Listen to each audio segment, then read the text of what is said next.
ഇന്ന് കേരളത്തിലെയും ഇന്ത്യയിലെയും ഏറ്റവും സീനിയറായ പാർട്ടി നേതാവാണ് സഖാവ് പിണറായി. ഞാൻ പറഞ്ഞ മനസ്സിലായില്ലേ? കേരളത്തിലെയും ഇന്ത്യയിലെയും ഏറ്റവും സീനിയറായ പാർട്ടി നേതാവാണ് കേരളത്തിൻ്റെ മുഖ്യമന്ത്രിയും PB അംഗവുമായ സഖാവ് പിണറായി വിജയൻ. അതാ ഞാൻ പറഞ്ഞത്, മനസ്സിലായില്ലേ നിങ്ങൾക്ക്? അത്ര പറഞ്ഞിരുന്നാൽ മതി. അതിനേക്കാളും സീനിയറായിട്ടുള്ളതും അതിനേക്കാളും പ്രധാനപ്പെട്ടതുമായ ഒരു നേതാവിനെ സംബന്ധിച്ച് ഇപ്പം പറയാൻ സാധിക്കില്ല. അത് മുഖ്യമന്ത്രിയുടെ ദൈർഘ്യം കൂടുതലല്ലേ ഞാൻ പറഞ്ഞത്, ഞാൻ പാർട്ടിയാണ് പറഞ്ഞത്. നിങ്ങൾ കൂടുതൽ മുഖ്യമന്ത്രിനെ പറ്റി ആലോചിക്കുക. ഇപ്പം നേതൃത്വത്തിലാണുള്ളത്.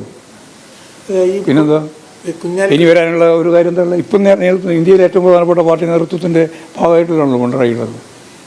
മനസ്സിലായില്ലേ ഇതുവരെ? മനസ്സിലായില്ലേ? ധനമന്ത്രി അടക്കം കാണാൻ വരുന്നത്. അതൊന്നും ഞാൻ അങ്ങനെ വലുതും ചെറുതൊന്നുമില്ല കേട്ടോ.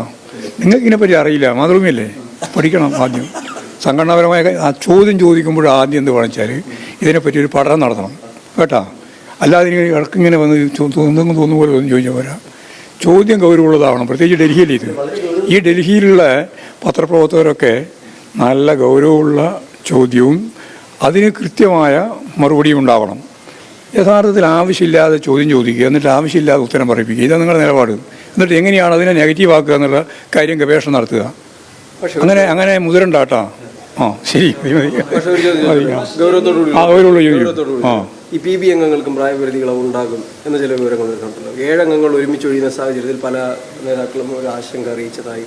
ശരി, അത് ഗൗരവമുള്ളൊരു ചോദ്യമായതുകൊണ്ട് ഗൗരവമുള്ള ഉത്തരം പറയാം. ഇല്ല.